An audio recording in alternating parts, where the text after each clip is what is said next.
Hello and welcome, ladies and gentlemen, to Beyond the Summit presentation. Bring you guys a game between Team Liquid and Keita Gaming, or Keita Gaming, I'm not too sure. Haven't cast them myself before, but they are previously known as Out of Tangos, and now they are here in the WePlay Group D, the Phase 2. So we're going to go on into this preliminary match to decide who's going to winner's bracket, who's going to loser's bracket, and this is going to be the first best of 3 series for the day. We also have another match on the twitch.tv/Beyond the Summit, and that is Fnatic North America going up against Evil Geniuses. So that should be a fun match too, and then we'll see which one will take it away to move on forward. This is a GSL style bracket, so then we have the winner's bracket, the loser's bracket, and then we have a second and third decider to figure it all out. But either way, in the end, at the end of the day, only 2 will arise from this 4-man group stage, and the other 2 will be eliminated. Moving on forward, though, interesting teams, interesting matchups here with Team Liquid versus Keita. I myself am Blaze, joined by Vikramond. How's it going, man? Hey man, it's going pretty well. Bit tired here. I've been up since about 4:30 a.m. Now it's 10, but you know, getting ready for a good solid day of casting. I am interested in this matchup. I feel like Keita Gaming's still sort of seeking that configuration and at least the results from sort of this new team that they picked up. Obviously, Out of Tango's Swedish team did okay at DreamHack. They've been in a couple of the smaller scale tournaments as well as some group stages of various tournaments. In DreamHack, they were knocked out in the final group stage before the LAN playoff, I think. So they went 0-3 in that group, and since then we actually haven't seen that much from them. Really, the primary tournament they participated in was the previous group stage of WePlay. But we actually are up in the draft, so I won't chatter too much about them. But we have seen a couple good games from them. They did get taken down by Na'Vi, but who doesn't really get taken down by Na'Vi? They're cruising through the AMS bracket as we speak. So they've picked up a good, solid lineup here. This is pretty typical of sort of European Dota. Get the Shadow Demon nice and early. He's very good against a variety of high-tier carries, like Lifestealer, who we see now coming out from Liquid. Get the Magnus, he goes up in the middle, has that great RP, obviously, has great teamfight potential, and there's very few heroes that he actually gets dominated by mid. He generally does okay. And finally, you pick up the Gyrocopter, most often as sort of your #1 hero, sometimes as part of a dual-core lineup with something like a Lone Druid off lane, sometimes just on his own self. Yeah, but Team Liquid answering back in kind, they're kind of drafting the way that they feel very, very comfortable with. At this stage here, they know exactly what they're up against, and like, screw it.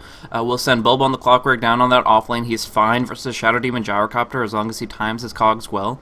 Rubik will probably be picked up by Ix Mike there. He'll be able to roam, support, stack, whatever he needs to do to make sure that there's movement on the map and continuously advancing the farm of his carries. Speaking of, Lifestealer will be selected up by presumably TC there, and he'll be able to dish out a lot of single target damage. He's just going to farm away, but it actually suits his style pretty well because he doesn't just want to farm. He's not like Black is considered one of those people that just AFK farms for 20-30 minutes. TC is one of those carry players who he farms for a good amount, gets a good item 10 to 15 minutes in the game, and then he starts putting it to work, and he starts actually going very aggressive with an armlet or something along those lines. So I can't wait to see it.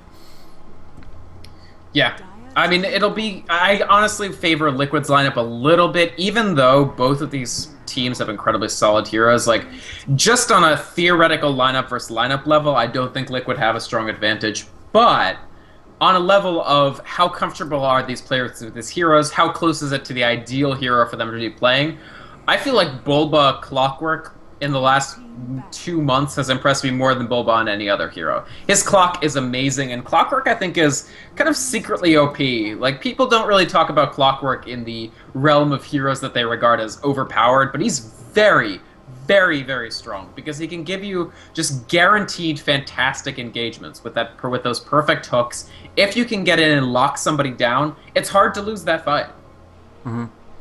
Yeah, that's definitely, I mean, they have a lot of control, they have a lot of mechanics that they can make their team fight really work for them and work against Keita, because Magnus is one of those heroes that positioning is of the utmost importance. The burst polarity, although it has a pretty solid radius, it's not, like, global. It's going to be in a short, condensed area, and as such, if he lands that, he's going to be able to set up a ton of AoE damage from Gyrocopter, the flat cannon, the call down, so on and so forth. But if it's not going to work, if he just gets on one target, maybe the Lifestealer who's already raged out, you're not going to get that much damage on in, and although you get a nice disable, you're really only contributing so much. So there's a big difference between a good Magnus play and a great one, and with Team Liquid controlling positioning so darn well, it might be difficult to actually see those big ones. Right, he's got to hit the blink quickly to be able to get the initiation, because if he doesn't, he's going to have trouble. And my worry here, Blaze, is that Keita Gaming actually haven't banned out Puck or really any possible Korok hero. I feel that if Liquid just add the puck onto this, they come up with a terrifying lineup that's effective against Magnus. They have the silence to bring to bear, they've got the Dream Coil, and then Magnus really needs Blink or he's not going to get anything done. Absolutely. As far as the mid matchup, Korok still hasn't selected much of a hero. They haven't really been banning against Korok, to be honest. That's what I'm saying, man. Yeah. They've really left it 100% open. So if Korok picks up like a puck and goes up against the Magnus, he's so comfortable with that kind of matchup. Queen of Pain also great in a 1v1 scenario, but not as much as far as controlling in the mid game. So I definitely expect that puck to be more likely. And either way, just Korok will be able to kind of run rampant now that he has pretty much an open playing field for his draft. Of course, that does... I don't know. The bans for Keita seem completely wasted, in my opinion. Like, the Nature's Prophet, the Lone Druid, I don't feel... I mean, TC's a great Lone Druid player, and yeah. I've seen Bulba pick it up on the Nature's Prophet and the Lone Druid previously, but they have the Clockwork and they have the Lifestealer, and I kind of feel like that's already a redundancy that they wouldn't really need. The Lone Druid would be a possibility. I like the Lone Druid ban, actually. I'm not terrifically happy about the Silencer ban. I feel that this maybe is part and parcel of a lineup that Keita sort of want to run, and they felt that after the 4th and 5th pick, they would be very vulnerable to Silencer, and that's why they take that out. Nature's Prophet, I think, was just questionable overall. It's most likely a Bulba hero, and I really think we're going to see Bulba up in that Clockwork. That's really what he's been sporting lately. So the Silencer ban, maybe it's to do with a bigger game plan, but the Nature's Prophet ban I don't like. I do like this Queen of Pain, though. Continue to try to turn that, and if that actually relegates Magnus to something like a solo safe, and they can get a good tri-lane going, that could work for Keita Gaming. Unfortunately for the Swedes, the two best supports to pair up with Shadow Demon both got taken out by Team Liquid. So you can see very strategic drafting on their part to make sure that both the Leshrac and the Lina are gone. I mean, there's still different options they can fill its shoes with, but it's not nearly going to be as superior as those two heroes of choice.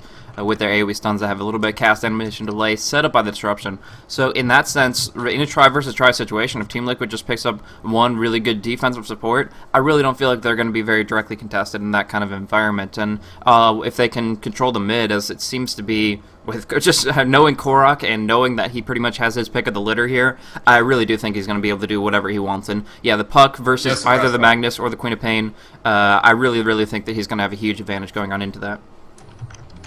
Yeah, no, I think this puck is excellent. It's fine against Queen of Pain if Queen of Pain's mid and Magnus is solo. It's very good against Magnus if the Queen of Pain goes solo, which actually is slightly more likely, I would say. So either way, they're going to be happy putting Korok. And again, it's not that these lineups aren't very strong. They're both very strong and very standard lineups for April 2013 Dodo. I mean, no huge surprises coming out from these teams, although maybe the 5th picks will switch it up. But regardless, I think Korok and TC and Bulba are just going to feel so comfortable about their hero choices. Just no issue at all for any of them. Yeah, so this is going to be interesting. The Venomancer coming on through, it does work to an extent. I mean, you Disruption, you have a 100% guaranteed Gale, but Rubik's already pretty slow already. Do you really think that they're going to be able to put out that much more pressure just because they get a Gale on someone? I don't know.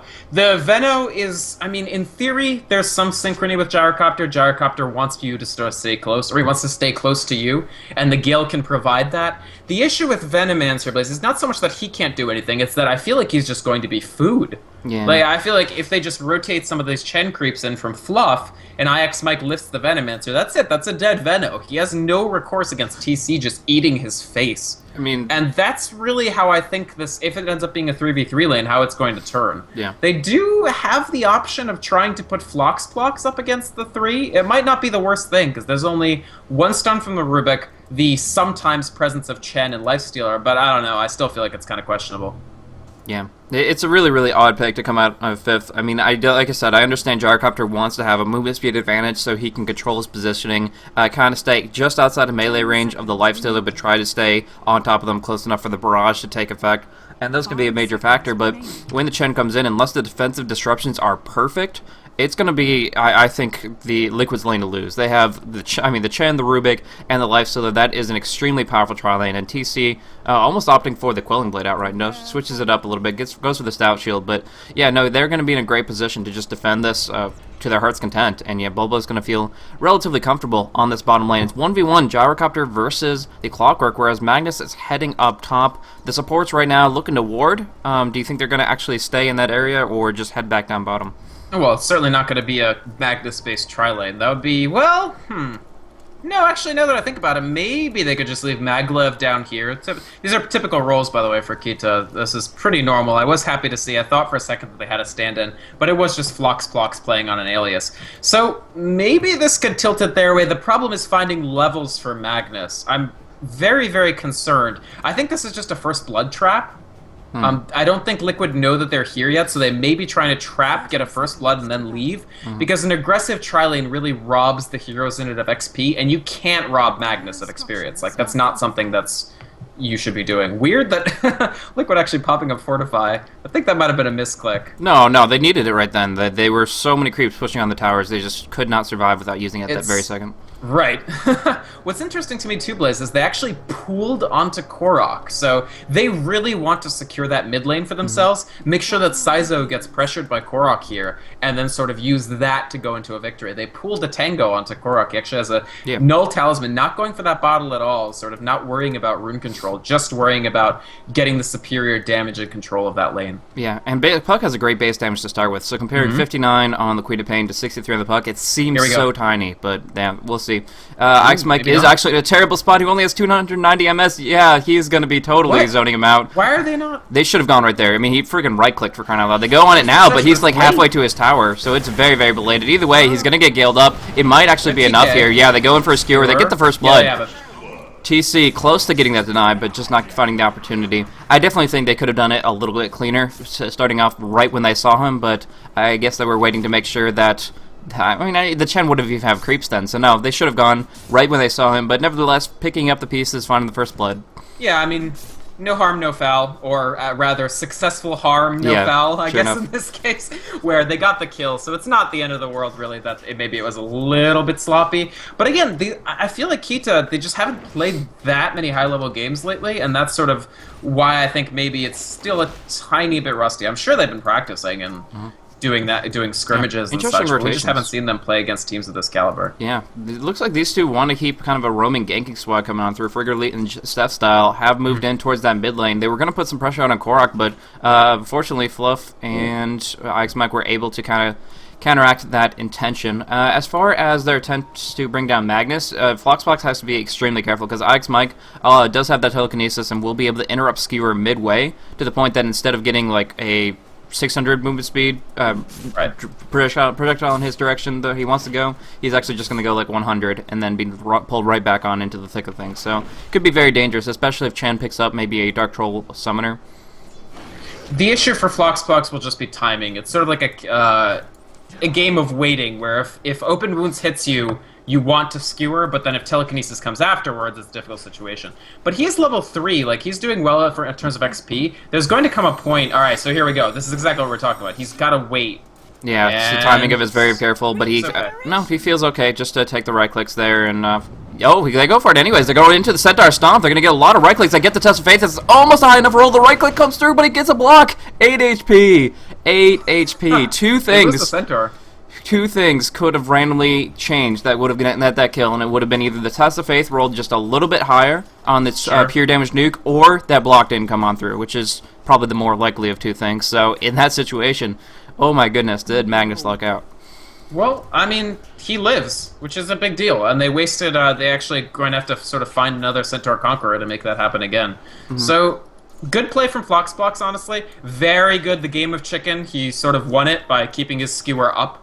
But he's going to have a tough decision ahead of him, which is, do I go back to that lane? Yeah, exactly. And that's a difficult one to make, because he doesn't have anything in power just yet, so jungling isn't really the best option. He did pick up Boots of Speed, so he definitely wants to head back up towards the top lane, even TPing to try to make sure he can catch any experience, but it's easier said than done, because Ike's Mike is controlling these camps so darn well, neutral pulse everywhere, but Floxplox will be doing what he can to try to change that up a little bit. Either way, with these Boots of Speed, I think he'll be a lot more comfortable on the lane.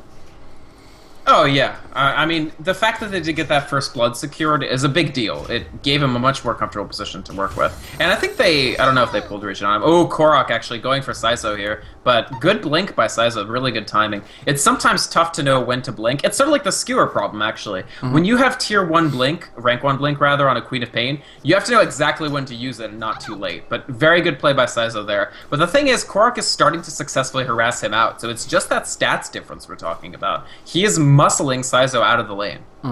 Yeah, now he's got the Invis rune and pretty much can just go where he pleases, dish out some damage. I think if he could hit level 6 but within the 2 minutes that that rune will stay bottled, then he can really put out an amazing gank on one of the other lanes. Just drop a big Dream Coil in the thick of things and just screw somebody over hardcore. Queen of Pain already having been forced back a little bit. She's having a rough time, and I think Korok just has full control right now, and that's going to remain the case for quite some time, especially if he gets the upper hand in a gank. Right. Going on Floxbox right here, looking for that Ike's Mic time. If he's taking so many tower hits, he has to go now. The Skewer telekinesis back. They're actually going to be able to make this happen, but Floxbox doesn't have enough for Shockwave. He won't get the return kill. Oh, so close.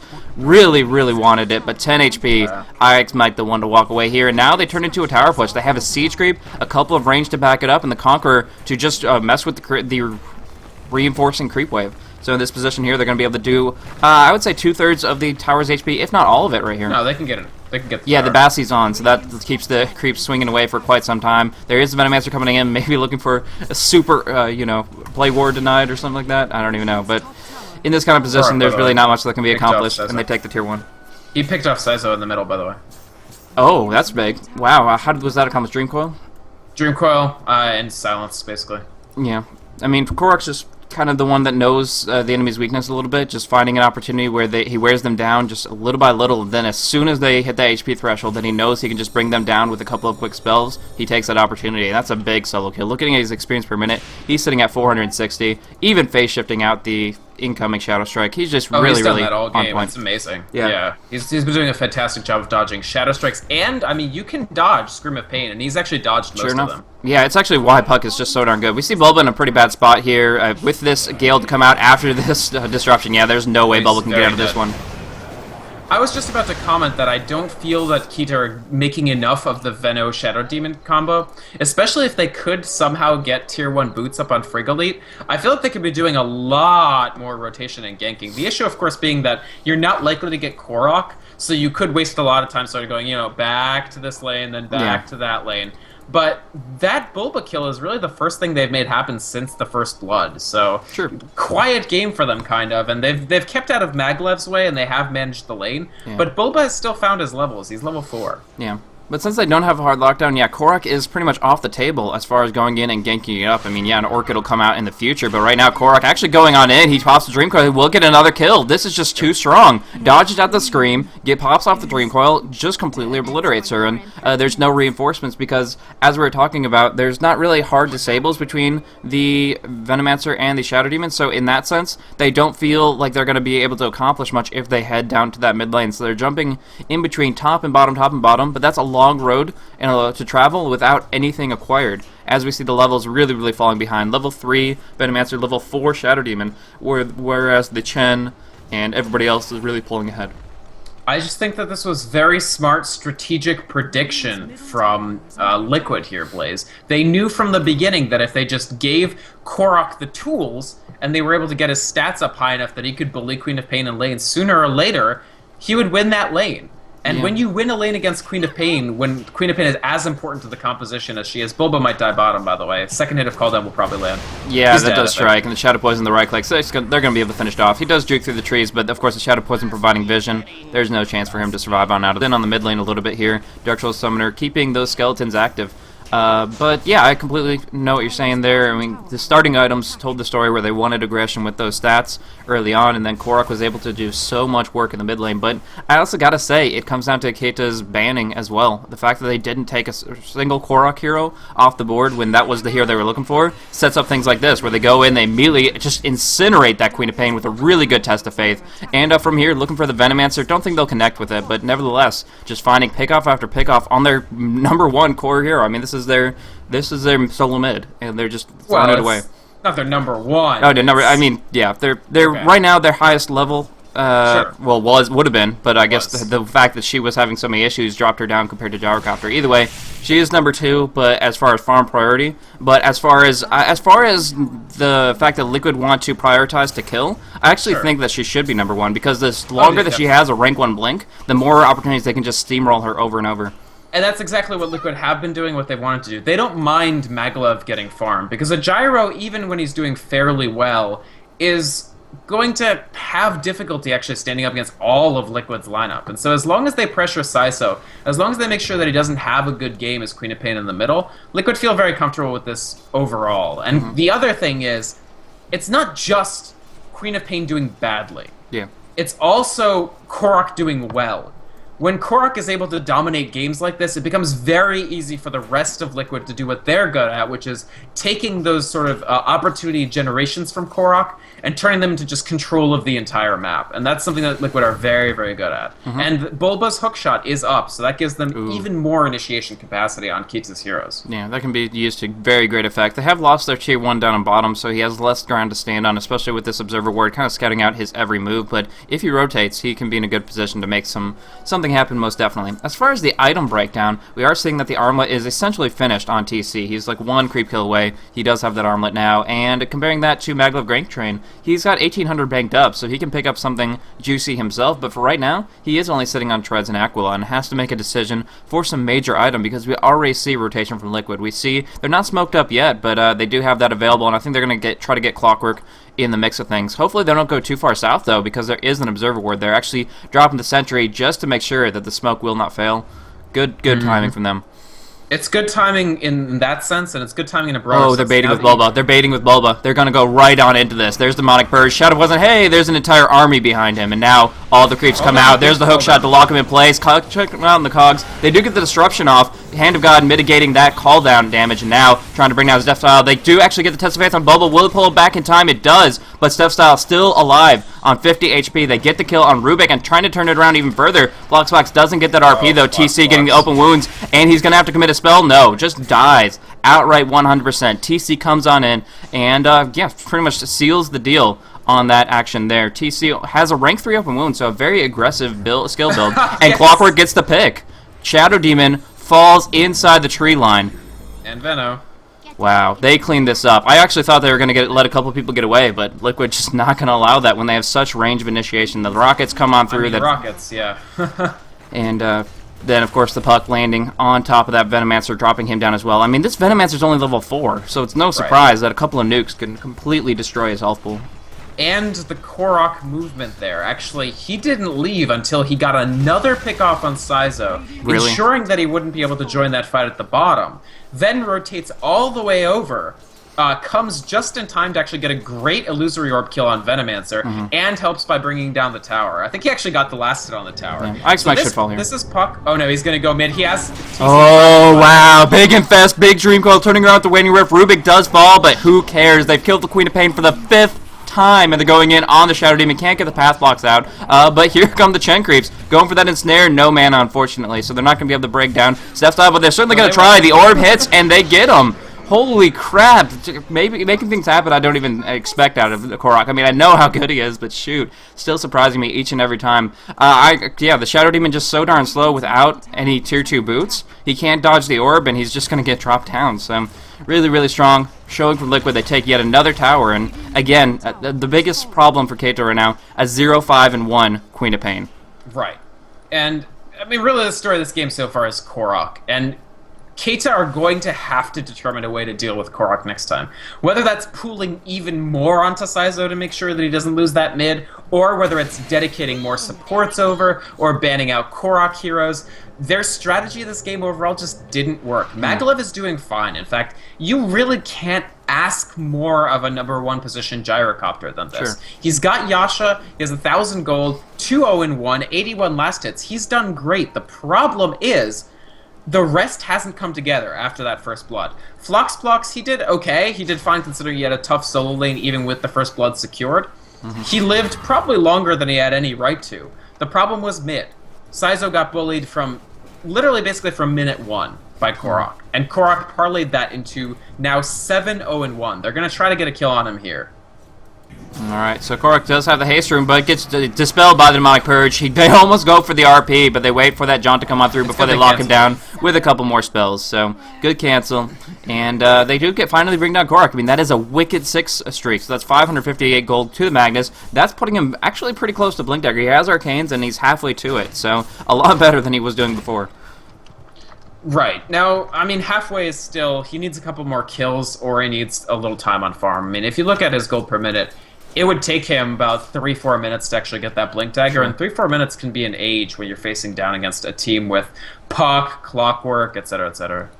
Yeah, it would be very, very difficult, but I don't know. They obviously have to make something happen. I think a Blink Dagger is a very, very essential part of that. But in general, I gotta say, we were talking a little bit about setting up a Korok and making sure that he doesn't have the support rotations and stuff like that. I gotta say, a lot of this comes down to the drafting phase, and when you look at it, and you saw that 4th pick Puck, I called it before the bans were even coming out that they had to ban it, and they didn't, which surprised me. But looking at what they ended up picking up against the Puck, they have a Venomancer, a Shadow Demon, a Queen of Pain, a Gyrocopter. What do these heroes do against a Puck? Absolutely nothing. They've got nothing to show, and now Korok has a Blink Dagger. He pretty much, by himself, has control of how the team fights play out. Right. And they can't really approach on this at all. They have some levels now. That kill on the level 12 Puck actually caught the Venomancer, caught Frigolite all the way up to IX Mike. And it gave Steph Style at least a level 2. So that was useful. The issue still being Syzo is pretty much carrying nothing. And I don't think they can defend their outer towers. I mean, the nice thing is they still have RP, at least. But they're not going to want to engage and potentially lose Frigolite's Blink Dagger. And or Vision, there's the TP, gets his Dream Coil, and of course the Infest to lock him in. He's just completely screwed over there. And another one single pickoff. They just keep on adding points on the board. Now 7-1-2, Korok's Puck. Moving in to top of the Tier 2, along with all the towers they've already pushed. I mean, they only have 2 outer tier towers. They might lose something on bot lane, but I don't even think they care at this point. No, not at all. If you're Liquid, Keita doesn't actually gain that much effective map control from taking this Tier 2, because they're going to be confined to their base very soon. I actually don't think, it wasn't a trade worth taking at all. They need to try to actually defend this Tier 2. It does look like Liquid are peeling off it. By the way, TC done with Basher, so... Already with that Basher, that ability to lock down that Gyrocopter until BKB is earned is no joke. Do you feel that he should have just waited until he at least started seeing BKB being built? I mean, the Gyrocopter's farm, he's going for Manta style right now. I kind of feel like since their BKB is not going to be on the table for the next 10 minutes, if not not in this entire game, I don't really feel the Basher is going to be that relevant. I get what you're saying, Blaze, and it's a good point, but I don't know. I think TC feels that this is it's decent efficiency for damage, actually, the Basher. It's not that bad. And then the other side of that, of course, is he is getting a little bit of XP from Chen. Sorry, a little bit of attack speed from Chen. So that does increase his, not his bash chance, but his odds to actually bash in a given time. I don't know, he could have gone for something else, but this is an item that you can sort of, at 3,000 gold, just buy outright. And, I don't know, I kind of like it, actually. Yeah, it's not bad, but we actually see huge initiation. Steph Style gone. They do get the RP onto TC alone, but this is what I'm talking about. He's raged up. He doesn't care. He's taken not but half his HP in damage. That's a big ultimate to commit for that, but also a big commitment by Syzo, getting a very, very powerful. Is that a counter RP from Rubik? Nice play there, locking Syzo down, but still she stands. And they're going to try to clean this up. TC toggles that armlet, turns it on, goes for Flox, brings him down, looking for Gang Train next. And with a good armlet toggle, I think he can actually bring this. Gets the bash proc. That's where it's at. And just needs a couple more right clicks here. Should be able to bring him down with his open wounds. Yep. I think he got another bash proc at the end there. BT dubs. TC probably okay here. Yeah, he's fine and dandy, and he's going to be able to arm it so that he doesn't have to worry about that next Shadow Poison Strike. And here comes Korok right back on in it, bringing down a lot of damage, hate on Steph Style, but taking a lot himself. And he doesn't have Phase Shift just yet. He could go down very soon, but with the Phase Shift, should buy time for this Test of Faith, and he will get on out of here. Fluff, no. Syzo should be able to blink him down and finish him off in this next strike. But Bulba, can he do something big? Going on in? No. The last right click comes on through.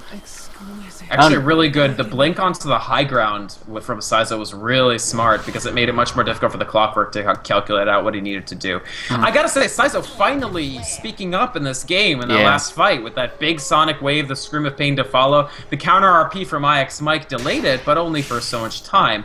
The issue here is that it's kind of too late for this Quap to start. Like, it's good that he started participating. The problem you saw there was it still didn't turn the fight. Liquid still ended up doing okay, even with sort of the perfect QoP action. And Keita, they need more fights like that. They need every fight to be at least as good like that. Yeah, that was really good. The Sonic Wave that started hitting on at least 3 there, dishing out a ton of damage that actually allowed them to secure and put Liquid on the back foot for once in this game. So they got some kills on the board, 9-16, but I'm not sure if it's enough yet. They still need 150 more for the Magnus's reverse polarity, and Gyrocopter needs to just keep on farming away. Right. For Maglev, he's still... I mean, I think Maglev is still the good news for them. And he's going to have his Manta done here. I think he probably needs to move into BKB as well, although it's tough to say, because there's a Lifestealer, doesn't really care about that. Clockwork actually doesn't really care about that, because he can cogs you regardless of if you're immune or not. And... but even just Rubik, Puck... The Dagon, it's a lot of damage getting thrown out by Puck in these fights. Liquid going to take a pretty much free Roche, and it's smart for Keita not to contest this. Not that they even necessarily know, because again, they have no map controller vision. Yeah, they definitely don't know about it, but nevertheless, it's not going to hurt them. They try to take this tier 1 tower, they succeed, but that is infested Korok with haste. He's kind of fearless right now. Steel can dispel that purge again. They go on Maglev, they bring him down. The Manta style doesn't even exist, but Fox gets a beautiful ultimate gun off. TC, however, raged on up, and they're actually still alive. They're still dishing on through it with that Hand of God keeping them swinging. Frigolite will be the next target to bring down, and the Bash does connect. They get the nice defensive disruption, but just delaying the inevitable here. They should be able to bring him down. And Steph Style TPing away. Will he get out? Yes. Korok doesn't have that Dagon available, and unfortunately will not be able to finish it off. Either way, turning around where they can pick up 3 kills, but Tiso actually answering back with a pickoff on the chin and a successful blink TP on out of there. Good pickoff, but again, they just don't have enough elements to put together right now. And you can see Keita trying to sort of turn the map control around, at least get some towers down, at least put Liquid on their side of the map sometimes. But Liquid aren't going to let them do that. They have good mobility, they can turn and sort of rotate, and the vision from Liquid, they now have complete, basically control of the Radiant jungle here, just by the fact that they have perfect vision. Exactly. From this position, now that Clockwork not doing too hot. Bulba's sitting at level 8. I was thinking he would have his rank 2 ultimate by now, but he's actually kind of fallen behind his team. He's like right next to Rubik, and he's the offlane hero. So what do you think about that? Do you think he needs to get in the thick of things a little bit more and just survive on through a fight? I think Keita need to avoid fights for a little longer. It's going to be a very tall order, but once they're actually in the fight, sure, yeah, he should jump in there and get as much done as he can, but until Maglev gets maybe one more big item, I don't see Keita winning a fight, just because Saizo isn't going to be bringing that much to the table. He's level 13, which is okay, but I would like 11 on Flox blocks for that tier 2, rank 2 of the ultimate, which is a huge deal, and I would like BKB on Maglev. Yeah, a lot of potential there, but it will take some time to actually get that accomplished.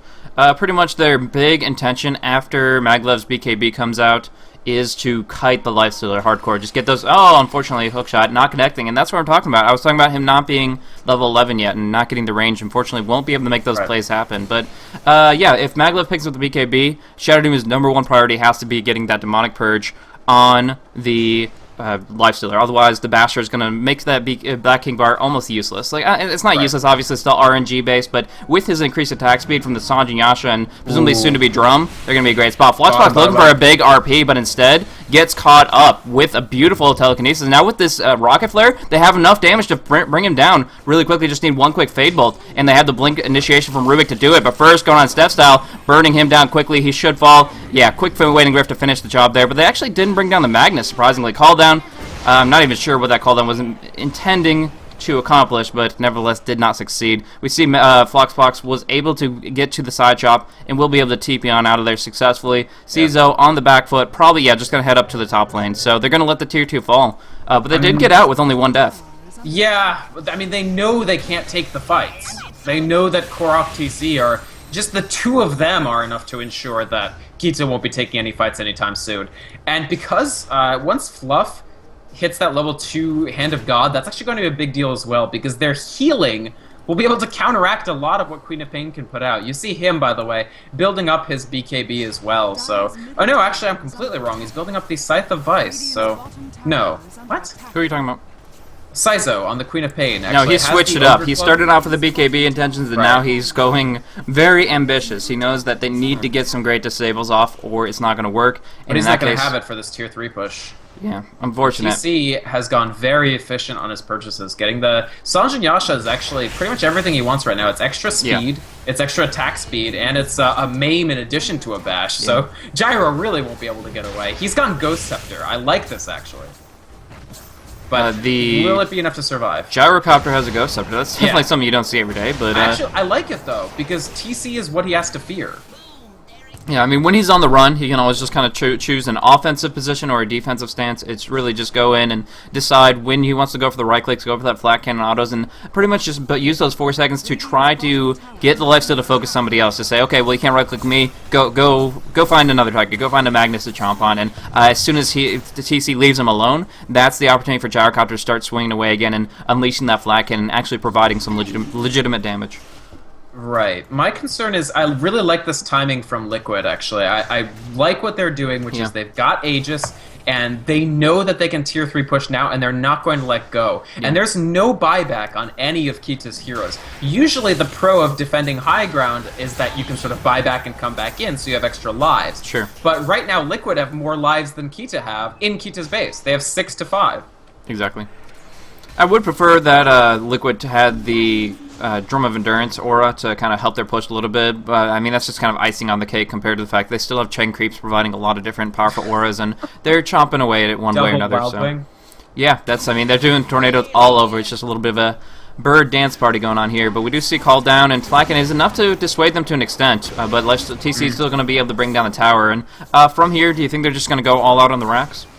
There's no reason for them not to. I think a tier 3 alone doesn't justify this time, but I think easily going up. There's like no reason not to, in my opinion. They're just treating TC like a spirit bear right now. This is Spirit Bear Dodo, where you just put the bear on the high ground because you know you can resummon it. Yeah. So they put TC on the high ground because they know they can resummon him. We do see the RP come out, but on TC solo, they don't even react. Like, they finally get the skill off, and he's in the thick of things, but he has that second life. There's Korok with a big Dream Coil, big Waning Rift. They're going to have to pop off the Ghost Scepter. No, gets bashed up. Will he not even use that Ghost? No. Gets dropped out by the Cog. CISO pops off a decent ultimate on TC, but still he stands. The Aegis had just expired, so that's something to keep in mind. TC's on low life without any second coming, but nevertheless they'll push down on this Rax pretty quickly, and the armlet's enough to keep him sustained for the moment. Shockwave, he toggles on through it, and they're going to be able to bring down this Rax. They can go Rax and go, and they can just leave after they get this, but it's no problem, honestly. IX Mike, actually, he has RP, although he used it on, I think, nobody, but for the next fight, that still an RP will be very useful, in my opinion. They should just hang on to it.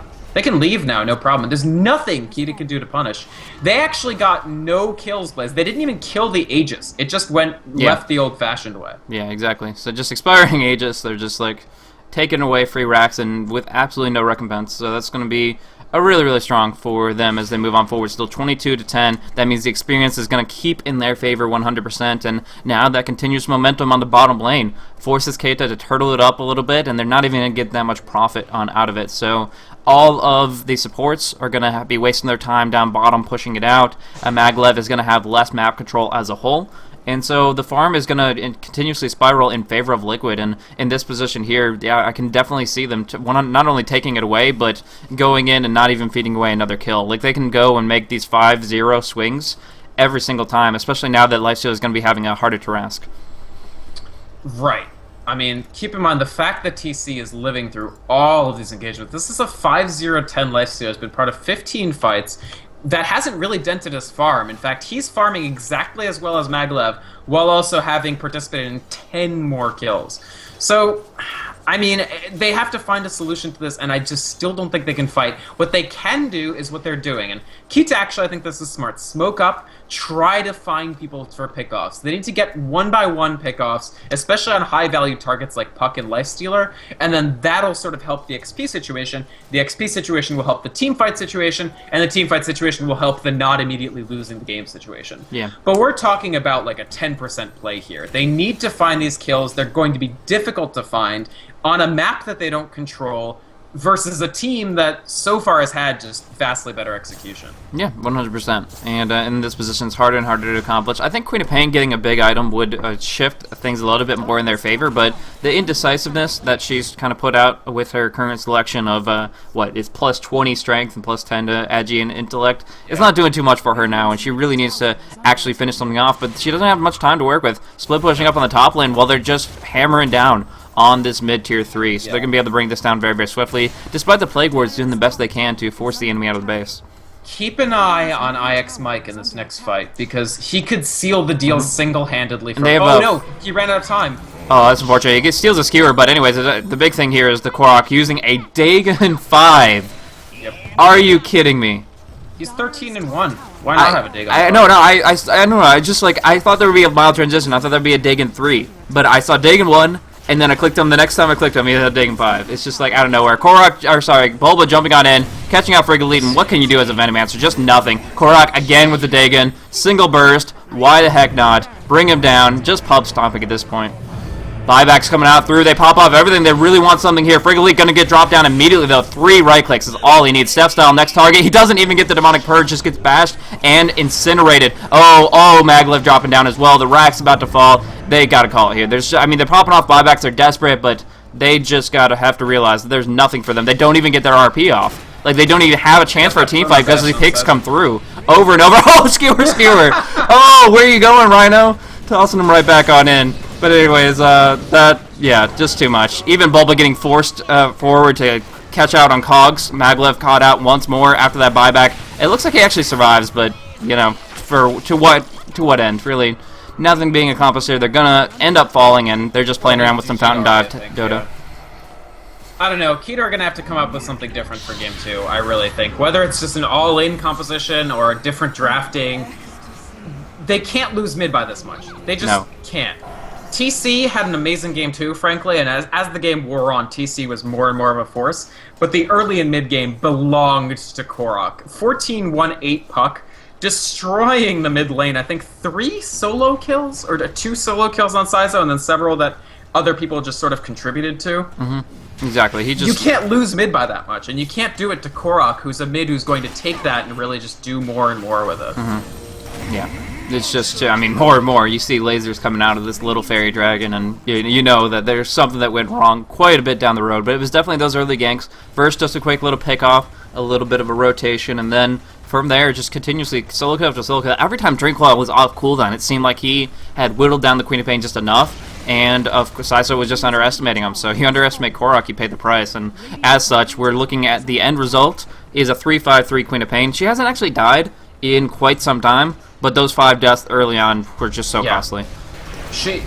You can't die 5 times that early. Even if you never die again, you just end up so behind. And when you have something like a gyrocopter, you need that Queen of Pain to screen for him. You can see Maglev tried to carry as early as possible. He has 1 in Rocket Barrage and nothing in Homing Missile. Yeah. So he's got the 8 stats levels just to try to get to that point where he can carry. And the problem is he can't, because the rest of the game went far too badly for Keita. Like, there was just no way that this gyrocopter could single-handedly drag them back in. Mm-hmm. Well, that's, pretty much it. There's not much more to say about it. Korok taking it away.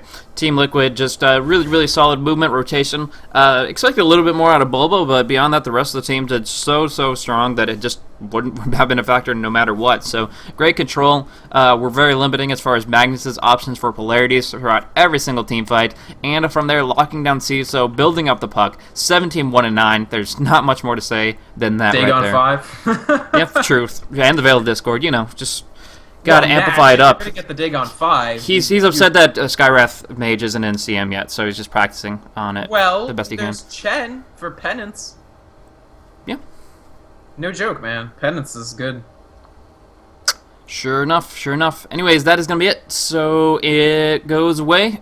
Liquid takes it 1-0, and now we're going to see who's going to be able to conclude out this best of 3. Of course, Liquid favored to bring it out, but I'm sure Keita has some tricks up their sleeve. We'll have to see what they bring to the table in Game 2, but yeah, if they want to go into the winner's bracket, they're going to be looking at, of course, trying to take 2 games off of Liquid, which is quite a feat, but otherwise they're going to be going down into the loser's bracket and having to fight it out with whoever loses the match between EG and Fnatic NA or Fnatic North America. And from there, yeah, so that's pretty much it's the GSL style groups of the WePlay.tv tournament. This has been interesting to cast for you guys. I myself am Blaze. This is Vikramond, and we'll be going on into Game 2 in just a minute. Yep.